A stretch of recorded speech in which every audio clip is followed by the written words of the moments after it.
This time I am in Vietri sul Mare in Italy. This place is considered the East End gateway for the famed Amalfi Coast.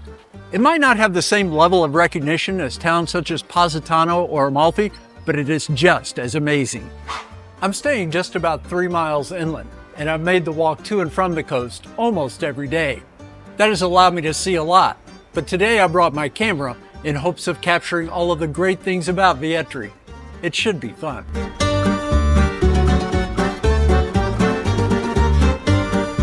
When you close your eyes and try to envision a seaside village on the coast in southern Italy, the image that emerges in your head might be that of Vietri sul Mare.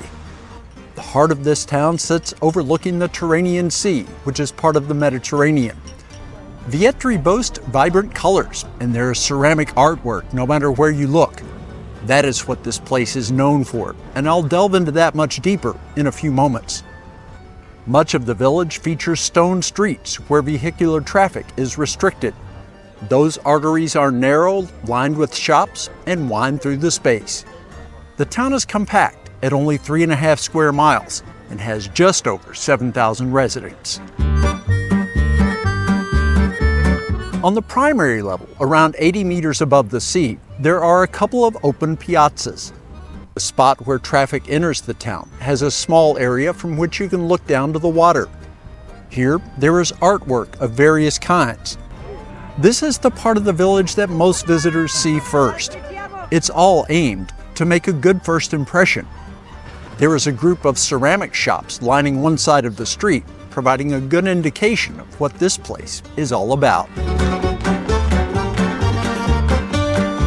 Deeper into the heart of the center is an even better spot. This plaza is a pleasant enough open area. It has trees providing a touch of shade and some artwork on the surface. The view is quite impressive from here as well. Below the piazza, however, is the largest park in the village. This is Villa Communale. The park consists of numerous tiers with a pathway that flows. There are no straight lines present at all. The handrails are vibrant, covered in, you guessed it, ceramic pieces. It is an alluring environment where you can experience the various levels or simply find a point and chill. The park also contains an amphitheater. I understand this is a venue used for a variety of purposes, everything from plays to concerts. A trip to Vietri is enhanced by finding Villa Communale.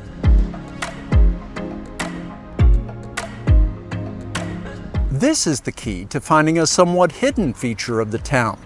It's a public elevator.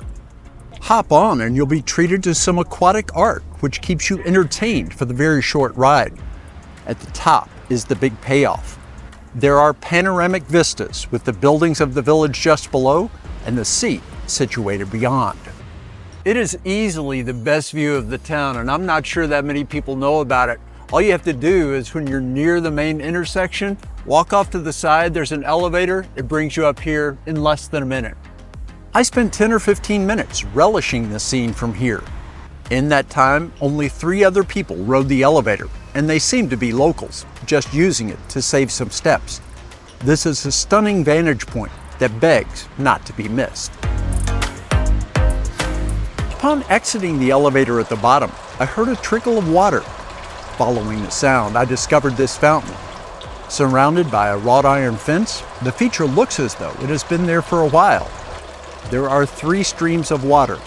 Goldfish and a turtle inhabit the pool of water in the bottom. This small sign is the only information.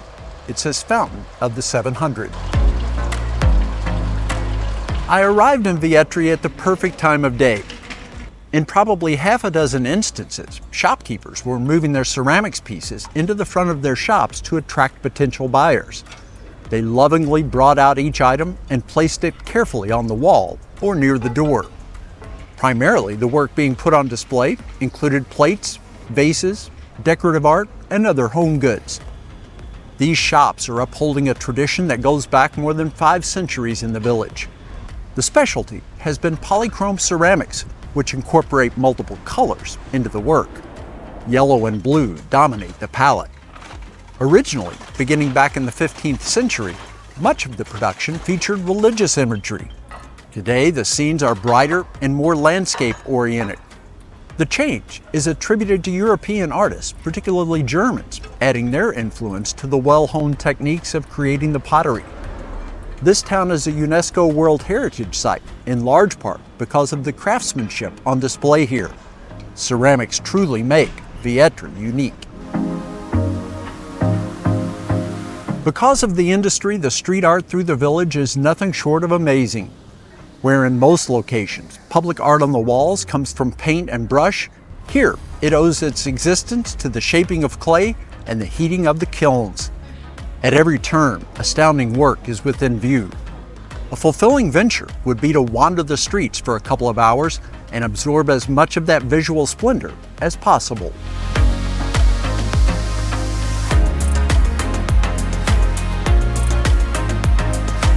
To show the extensive nature of the use of ceramics to add beauty, take a look at this.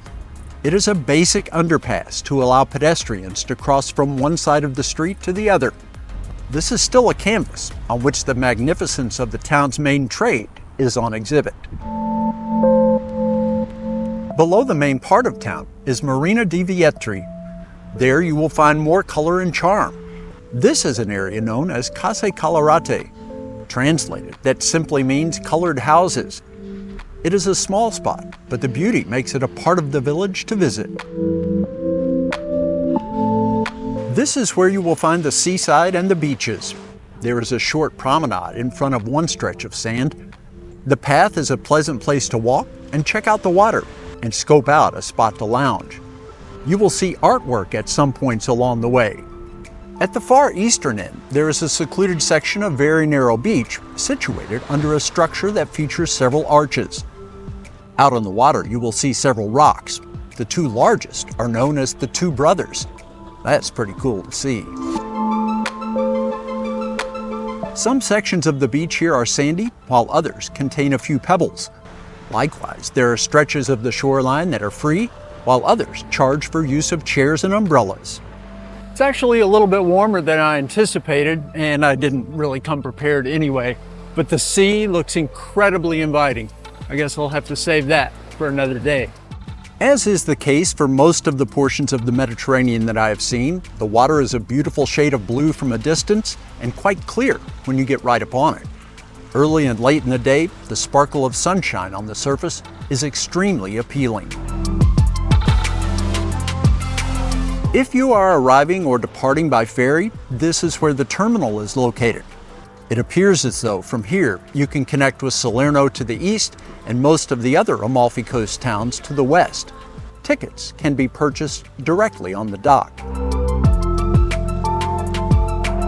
It is in this area that I had probably my best coffee shop experience ever. This cafe is called Caprio.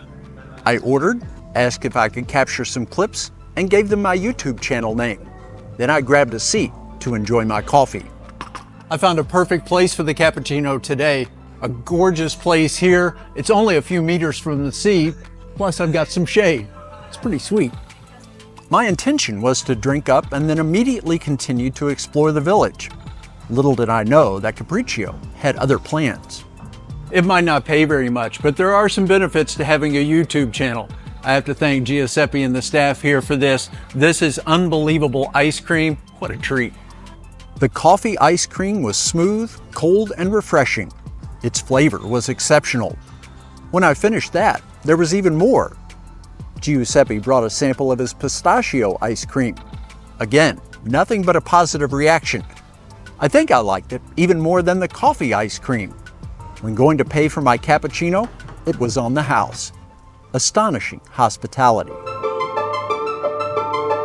Prior to heading back to the main section of Vietri, I happened upon this display. It's talked about as a year-round nativity scene. There is much more than a manger and a few figures, though. This encompasses an entire miniature village.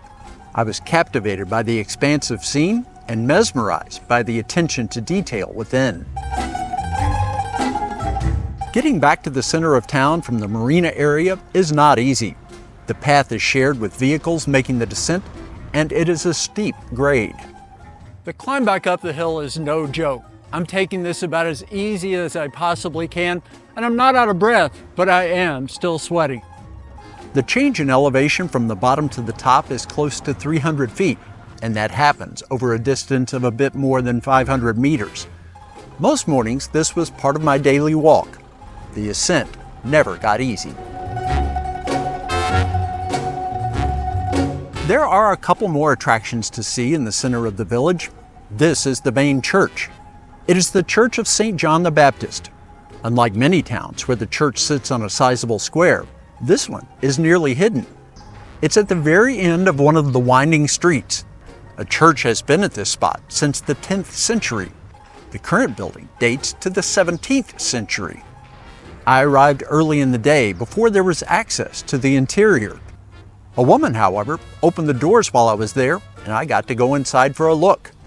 The morning light brightened the space, revealing tiles, ceramics, and a marble altar. I was glad to see more than just the exterior. So far, I've just shown the finished ceramic products. Inside this magnificent structure, which is covered in tiles and built to resemble New York's Guggenheim Museum, items are produced. It is Ceramica Artistica Solomene. The family has been involved in the craft for more than a century, using the techniques which were developed here starting in the 1500s. This facility has been operating since 1954. It is as much museum as production house and sales floor. The tremendous array of ceramic items here is almost too much to comprehend. My goal is just to show you what I've done and where I've gone in any particular destination. I think everyone should forge their own way once they get there.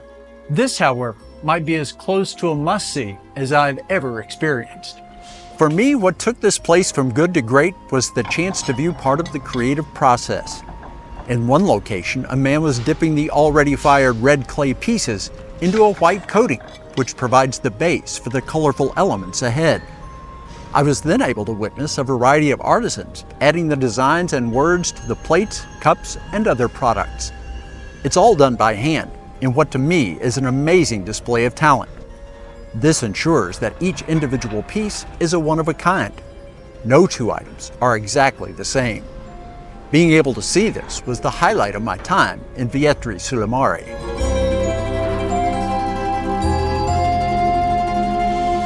I took some time to eat and drink a little in the village.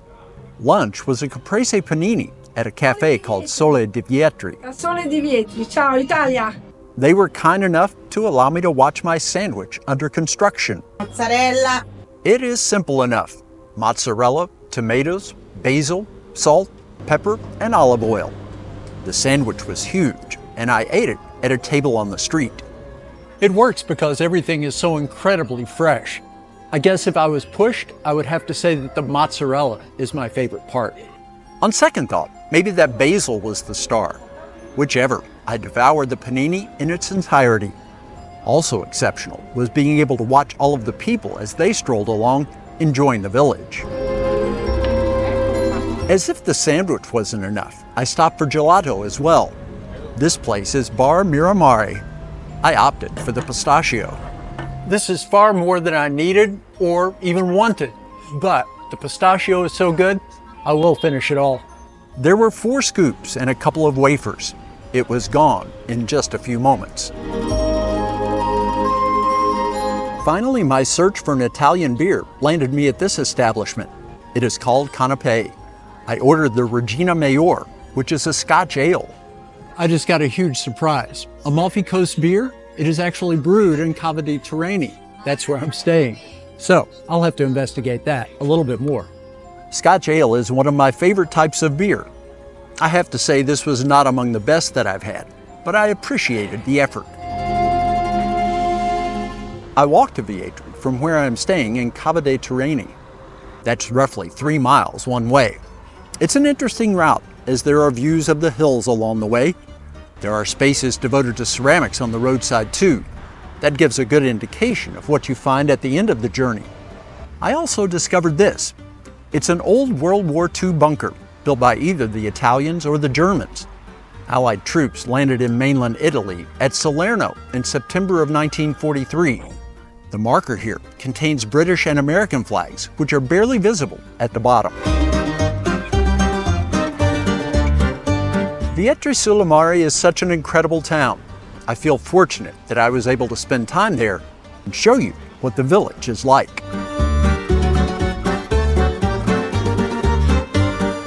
Hopefully I have proven that Vietri sul Mare is worth a day if you're spending time along the Amalfi Coast. It certainly is, from my perspective. I have completely enjoyed discovering what this town is and what it offers. I am staying in this region of southern Italy for more than a month. I'll be featuring other places on and near the Amalfi Coast over the next several weeks. Make sure you return to Old, Alone and Far From Home to catch all that. I will see you soon.